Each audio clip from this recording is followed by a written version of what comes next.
This is Adam Schabel.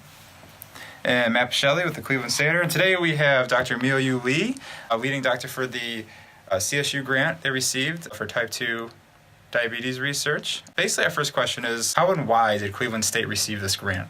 I got a first invitation letter from NIDDK, which is a subsidiary of NIH. They are the main institution supporting these diabetes researches. And then this is a joint effort between NIDDK and the NCAT, which is another organization's NIH subsidiary. NCAT is basically leading organizations for tissue-on-a-chip projects. They are the strong supporter of all the tissue-on-a-chip projects in the U.S. So basically, the goal of the NCAT is to create the human tissues on a chip platforms, which is basically the microfluidic chips, and then simulate the human bodies by doing that. And the NCAT is, the NIDDK is interested in doing some type 2 diabetes researches on these human-on-a-chip platforms, tissue-on-a-chip platforms.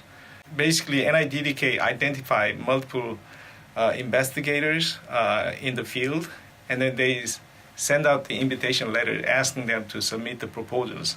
So I first got that email from the program officers at NIDDK, and then I assembled a team to prepare and submit research proposals. So I contact first Dr. Evan Alsberg at Case Western Reserve University. And then I contacted Taka Takebe, who is a leading scientist in the field of the liver tissue generations. And then Dr. Takebe bring Dr. James Wells, who is also the leading investigators in the intestine and the pancreatic tissue generations. So both of them are working at the Cincinnati Children's Hospital Medical Centers. So we assembled 4 team members, and then start writing the grant proposals. So the role of the Cincinnati Children's Hospital is to grow the stem cells into tissue-like structures. So their main task is to culture the liver tissues, pancreatic tissues, and intestinal tissues from patient-derived induced pluripotent stem cells. And then my role is to basically bring all these tissues into a high-throughput screening platforms. So we are prototyping and printing these induced pluripotent stem cells, and then culture these stem cells into a tissue-like structures in a high-throughput screening platforms.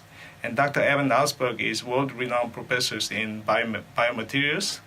So he is basically creating polymers that can mimic the microenvironment, cellular microenvironment. So you need to provide, just like you have a family in the house, right? The cells has to be housed in a very nice environment so that they can be cultured into a tissue-like structures.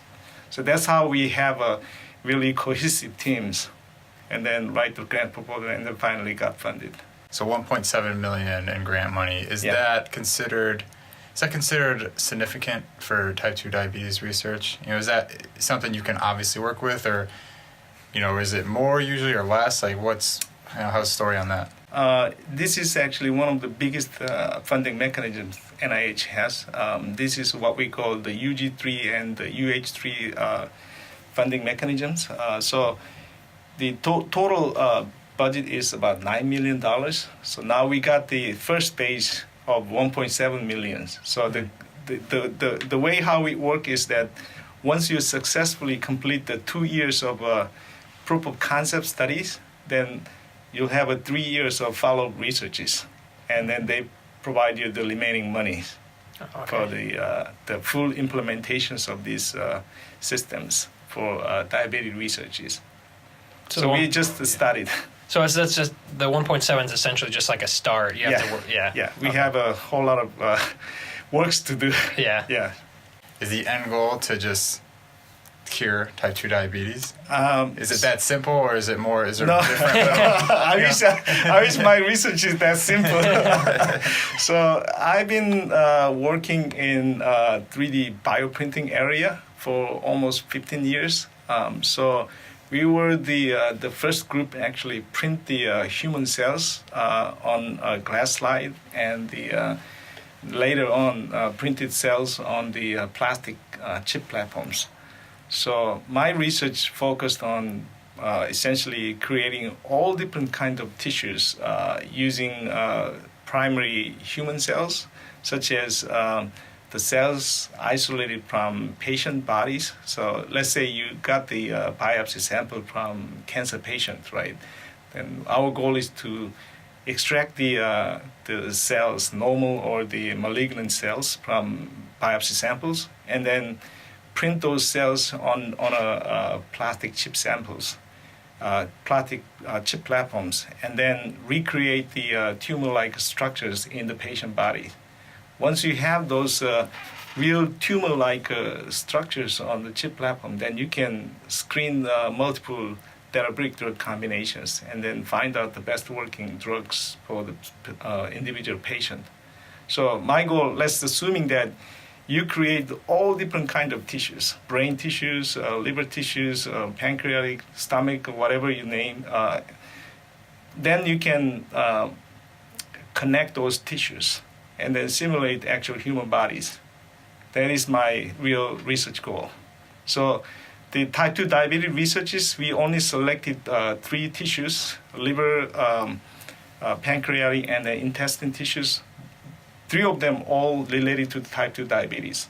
So we want to really create more disease-like tissues and then simulate type 2 diabetes on a chip platform, not in the human body, and then screen multiple different drugs eventually that can cure the type 2 diabetes. Why is this so important to Cleveland State?